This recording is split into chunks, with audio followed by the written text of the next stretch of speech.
Pemirsa Tegar TV dimanapun Anda berada, kita lanjutkan dialog spesial kita bersama Bapak Lukman Hakim SPD MM, Kepala Man 1 Bandar Lampung. Banyak hal yang sudah disampaikan. Dan pada sesi ketiga kita ini akan kita bahas program unggulan Man 1. Ini yang menarik ya, Pak Lukman Hakim. Ya. Tadi banyak kita dengar apa keunggulan-keunggulan di Man 1. Iya, gimana Pak Lukman? Ya, Man 1 hari ini ketika kita sambut misalkan di upacara kita saya bilang Man 1, maka anak langsung kampus ceria, kampusnya para bintang. Wah, itu sudah menjadi doa awal. Itu tagline udah lama Ya. atau Sejak baru? saya jadi kepala iya. Man 1 dan kita sepakati. Iya, kampus ceria, kampusnya para bintang. Itu selain doa juga memotivasi. Iya, betul. Ya. Dan kemudian di tataran teknis kita sudah upayakan pertama dari kurikulum ya. Di kurikulum itu di teknis kita boleh mengadopsi kearifan lokal. Nah itulah makanya saya beserta teman-teman membangun komunikasi dengan alumni. Ya alumni kan sumber daya yang luar biasa. Betul. Keilmuannya maupun sumber daya yang lainnya. Sehingga saya perkenalkan dengan bersama ketua komite Prof. Agus Parudin kan juga ahli di bidang kurikulum. Saya paparkan di tingkat pengamat pendidikan maupun praktisi pendidikan. Ternyata ide-ide yang saya munculkan tuh cukup menarik untuk dibuktikan di perjalanan Man 1 di Bandar Lampung. Kemudian bersama tim manajemen juga kita perlukan setelah deal baru sosialisasi dengan seluruh warga madrasah dari dulu OB sampai semua bahwa sekolah kita ke depan akan begini. Dan itu ternyata disambut baik oleh orang tua ya yang dari eksternalnya maupun dari warga dalam madrasah sendiri agar mensupport rencana besar itu. Maka tindakan pertama bahasanya harus bunyi. Tadi bahasa, itu yang tahap awal itu ya. Tahap pertama. Yang kedua, anak-anak juga punya modal hafalan. Nah, hafalan kita ukur anak masuk sini sudah punya modal berapa. Oh iya betul. Berapa juz. Iya. Nah, nanti kita akan hadirkan pembimbing-pembimbing dari asrama untuk mengontrol progres anak ini. Jangan sampai hilang. Betul. Masuk 5, keluar tinggal 3. Nah, saja progresnya bagus. Insya Allah semakin meningkat ya.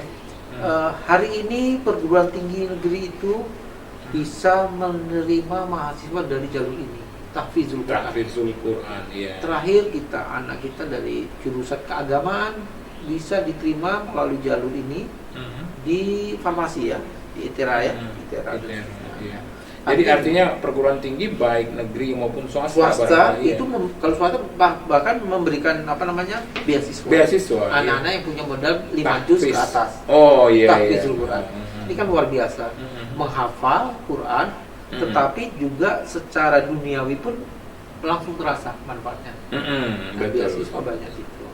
Nah, kemudian kedua, kearifan lokal tadi. Kita bisa memodifikasi dalam tanda petik ya. Sekitar 25% kurikulum itu kita bisa sesuaikan dengan kebutuhan. Nah, makanya pertama saya harus menghadirkan ahli-ahli riset nanti dengan MOU dengan beberapa perguruan tinggi negeri sekitar. Karena kan di sekitar ada UIN, ada ITERA, ada Unilang.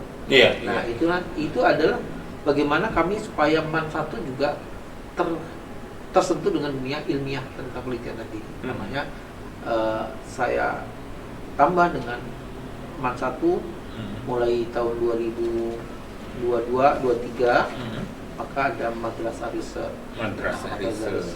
Kemudian yang berikutnya bahwa pembelajaran di Man 1 Bandar Lampung juga nanti akan ada beberapa mata pelajaran penting yang harus ditambahkan sehingga harus menghadirkan guru tamu, guest teacher. Oh iya, guest teacher. Guest teacher itu guru tamu yang akan membersamai guru kita. Bukan berarti menghilangkan, mendampingi. Secara tidak langsung itu sebenarnya menginstal ilmu baru. Iya, transfer knowledge ya. Langsung. Maka guru akan memperhatikan bagaimana pola pembelajaran pihak guru tamu. Betul. Itu akan memotivasi sang guru. Kalau kita marahkan bukan zamannya lagi kita melamar sama guru ya. Iya. Ketika kita carikan teman, ternyata Iya. ada hal baru yang dia petik. Iya, Nah, itu. minimal menginspirasi Iya. atau namanya. Kemudian guru yang ngajar di kelas unggul tadi, yang saya bilang kelas unggul ya, guru itu hanya mengajar, kemudian apa yang sudah diajarkan nanti kisi-kisinya akan diserahkan ke guru master. Lain lagi, guru master itu guru yang kita undang untuk kontrol. Nah, guru master nanti kontrol, diukur berapa keberhasilannya. Keberhasilan, ya. Nilai real yang diajarkan, misalkan iya. bahasa Inggris atau fisika misalnya. Saya ngajar di kelas itu fisika. Betul. 2 bab pertama udah masuk semester. Maka sebelum semesteran ada uji kompetensi. Oh iya, Ya. betul. Ini memang harus perlu diuji itu. Yang menguji bukan guru yang ngajar. Guru master yang kita datangkan dari luar. Oh, Bisa dosen, iya. bisa guru SMA atau SMK yang memang kapasitasnya di keilmuannya memang pakarnya. Maka dia akan mengukur. Setelah diukur dapat berapa nilainya. Misalkan kita bersepakat nih, anak ini dikatakan lulus, dikatakan tuntas jika nilainya 60. Kalau masnya di bawah 60 berarti kan nggak belum berhasil. lulus, ya. Iya. Nggak lulus kompetensi. Kalau dalam satu kelas ada 36, ternyata yang lulus melampaui nilai standar minimal itu adalah 20, maka sang guru akan mendapat reward. Iya. Yang lulus saja 20 kali berapa rupiah. Iya, Bisa lah iya. untuk nambah-nambah kuota dan seterusnya. Iya, Maka iya. ada reward buat guru. Nah, yang belum lulus harus diremedial. Remedial lagi. Betul. Sampai betul-betul lulus. Sementara guru master nanti akan mengukur apa adanya, real, tidak dimodif-modif ya, real nilai angka yang sesungguhnya. Oh, anak ini nilainya hanya 40. Oh iya. Nah, berarti sesuai fakta perlu itu. perlu penanganan lebih serius anak ini. Berarti Itu tentunya outputnya kayaknya kalau dengan uji kompetensi dan sebagainya bagus juga ya. ya ini sudah kita ini kan bukan produk baru sebetulnya ya. Hanya kan perlu keberanian ya untuk karena kan nanti ada muncul sumber daya yang harus backup ya. Seperti di MTS Negeri 2 Bandar Lampung. Itu juga sudah menerapkan itu dari sejak saya masih jadi guru. Nah, itulah kemudian madrasah itu menjadi terdongkrak karena memang hasilnya bagus. Anak betul-betul real mendapatkan pengetahuan yang lebih bagus ya, karena teruji ketika di sekolah di SMA atau di aliyah berikutnya, pihak-pihak ketiga yang menerima anak-anak lulusan dari madrasah itu mengakui kok ini beda banget, ya gitu banget itu karena ada isinya, gitu. Iya. Nah, ada isinya, makanya di MAN 1 juga begitu. Betul. Di Jadi maksud saya outputnya kan kalau perguruan tinggi mereka tuh tidak hanya di UIN juga di perguruan tinggi biasa ya. Oh ya. Kan- Kalau soal output ya, alhamdulillah tahun ini di 2022 ya di MAN 1 Bandar Lampung ya cukup menjadi penyejuk hati lah bagi orang tua, keluarga dan guru tentunya dan juga kepala madrasah ya. MAN 1 Bandar Lampung itu yang diterima di perguruan tinggi negeri umum dan UIN itu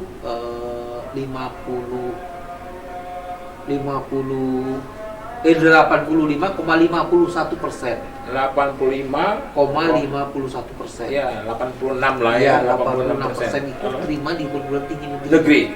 Tahun 2000. Sekarang 2000. yang sekarang ya, yang ijazahnya belum keluar ini. Oh iya. 86%. 86%. Itu belum termasuk yang kedinasan. Kedinasan itu ada yang di kepolisian, ada yang di IPDN, ada yang di kesehatan ya, Poltekkes dan sebagainya. Iya, Itu kedinasan. belum termasuk itu. Jadi Ya, artinya itu betul-betul unggul. Iya. Iya. Bahkan Iya. kalau kita lihat datanya Unila, Mm. yang diterima di Unila melalui jalur tes SBMPTN, MAN 1 Bandar Lampung urutan ke-3. Pertama Al-Kausar, kemudian SMA 2 atau SMA 9, baru MAN 1 Bandar Lampung. Itu di Unila saja. Bahkan kita bisa ada 2 anak asrama kita juga di Fakultas Kedokteran Unila ya. Dan itu menyebar baik di UI ada, di UGM ada, di ITB ada, Oh, iya, kemudian ditambah lagi di perguruan tinggi Islam di Itu. UIN. Dan Kampusnya para bintang. kampusnya para bintang. Iya, betul. Iya, betul. Jadi memang maksimal ya, kita maksimal dan kita biasakan anak untuk berkompetisi sesuai dengan core-nya lah. Kalau memang dia core-nya di akademis, memang ada wadahnya di Olimpiade. Yang di bidang seni juga ada wadahnya. Ada. Olahraga pun juga ada wadahnya. Kegiatan siswa ya. Iya. Kemudian yang ingin maksimal di menghafal Quran, kita juga ada satu lagi program ya di Mansat Bangun. Ada boarding yang tinggal di madrasah, jadi tinggal di sekolah itu dari pagi sampai pagi lagi. Boarding school. Ya. Itu yang untuk luar daerah? Luar daerah maupun dalam daerah. Iya. Yang penting dia sanggup dengan ketentuan yang berlaku. Karena kan dia full belajar ya. Full belajar nanti. Bukan hanya itu sekitar berapa? Ya per angkatan bisa 100. Jadi kalau sampai 3 level bisa 300 putra putri. Dan itu juga dibutuhkan pengelolaan yang luar biasa, kesabaran dan keilmuannya, karena anak itu harus dipantau dari bangun sebelum subuh, sholat subuh, sarapan pakai baju, kemudian sebelum sekolah apel dulu. Boarding school. Apel dulu baru masuk sekolah. Ya, itu. Nah kemudian juga semua makan dan seterusnya. Yang kedua tadi program kelas unggul tadi memang tadi kurikulum sudah kita desain sedemikian rupa sehingga anak terbiasa belajar. Nanti dibuktikan waktu UK, uji kompetensi. Dan pembelajarannya tidak jenuh, menyenangkan. Kenapa? Untuk pelajaran misalkan pelajaran fisika, di samping dia belajar di kelas, anak-anak ini nanti akan kita hantarkan di lapangan. Misalkan akan menguji tentang gelombang. Kita bisa ke pantai. Oh, jadi maksudnya praktek langsung ya? Enggak hanya teori aja ya? Jadi anak-anak ini akan diajak ke pantai misalnya. Bagaimana air kan bergelombang itu adalah dalam ilmu gelombang fisika kan ada gelombang transversal, gelombang gitu. Dan seterusnya. Bagaimana menghitung kecepatan gelombang itu bisa dipraktekkan di lapangan. Betul. Termasuk kimia. Cahaya juga. Cahaya fisika betul. itu ya.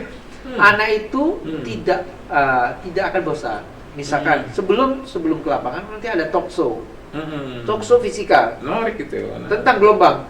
Sebelum anak itu talk show, kan dia pasti belajar gelombang. Semua gelombang akan dia pelajari.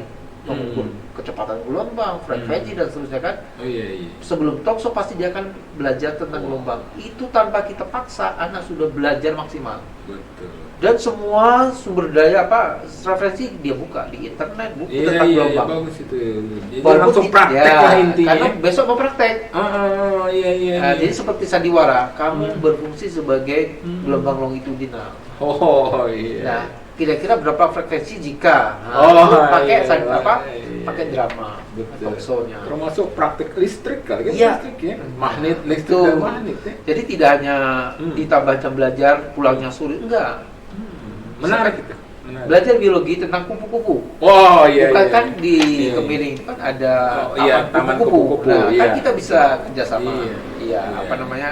Wisata lokal, tapi ilmiah. Anak-anak besok materinya tentang kupu-kupu. Itu kampusnya ceria.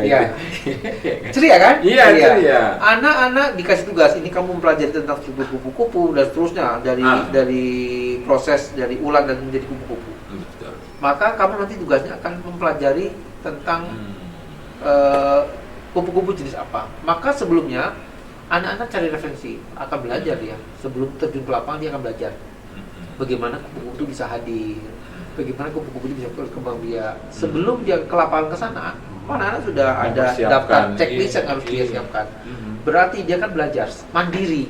Betul. Dia akan belajar mandiri, mencari di internet dan seterusnya, dia akan bahagia. Nah, itulah kemudian sekolah itu menjadi menyenangkan, ceria. Tapi keilmuannya juga masuk.